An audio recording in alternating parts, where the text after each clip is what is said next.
চলো বন্ধুরা, আজকে দুপুর আমি রান্না বান্না করতে পারিনি, তো রাতে রান্না নিয়ে চলে আসলাম। তো দেখো আমি কি রান্না করছি আজকে।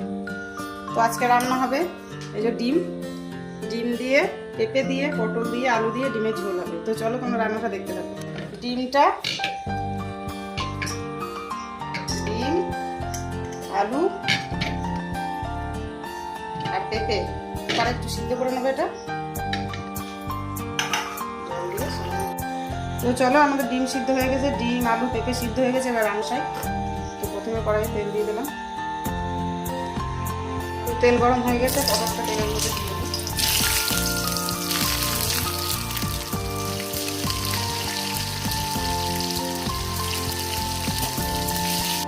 তো পটলটা ভাজা হয়ে গেছে, পটলটা তুলে নেবো।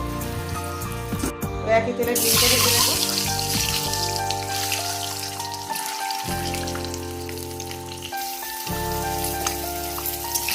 তো চলো, ডিমটা ভাজা হয়ে গেছে, ডিমটা তুলে নিই। তেলের মধ্যে আলু আর পেঁপেটা একটু ভেজে নিই। আলু আর পেঁপে ভাজা হতে হতে আমি মশলাটা করে নিই। হলুদ, জিরে গুঁড়ো, ধনে গুঁড়ো, লঙ্কা। তো আলু পেঁপে ভাজা হয়ে গেছে, এবার তুলে নেবো, দিয়ে দেবো। তো চলো, তেজপাতা আর গোটা দিচ্ছি। ভাজা হয়ে গেলে দিয়ে দিলাম পেঁয়াজ। তো পেঁয়াজটা ভাজা হয়ে গেছে, এখানে আদা রসুনের বাটা দিয়ে দেবো।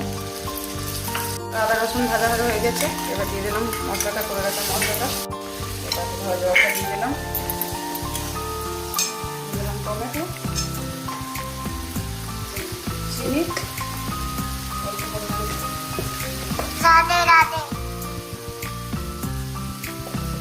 পরিমাণে হয়ে গেছে। যে সবজিগুলো ভেজে রেখেছিলাম সেগুলো দিয়ে দেবো। চলো, আমার কষানো হয়ে গেছে, জল দিয়ে দেবো। এবার যতটা পরিমাণে জল খাবে ততটা পরিমাণে জল দিয়ে দেবো। আমি এটা বেশি ঝোল করবো না, তাই অল্প জল দিলাম। তো চলো, আমার ঝোলটা প্রায় হয়ে গেছে। এবার ডিমটা ভেজে রেখেছিলাম, ভাজা ডিমটা দিয়ে দেবো। তো চলো, আমার ডিমের ঝোল দিয়ে দিই, একটু গরম মশলা দিয়ে দিই।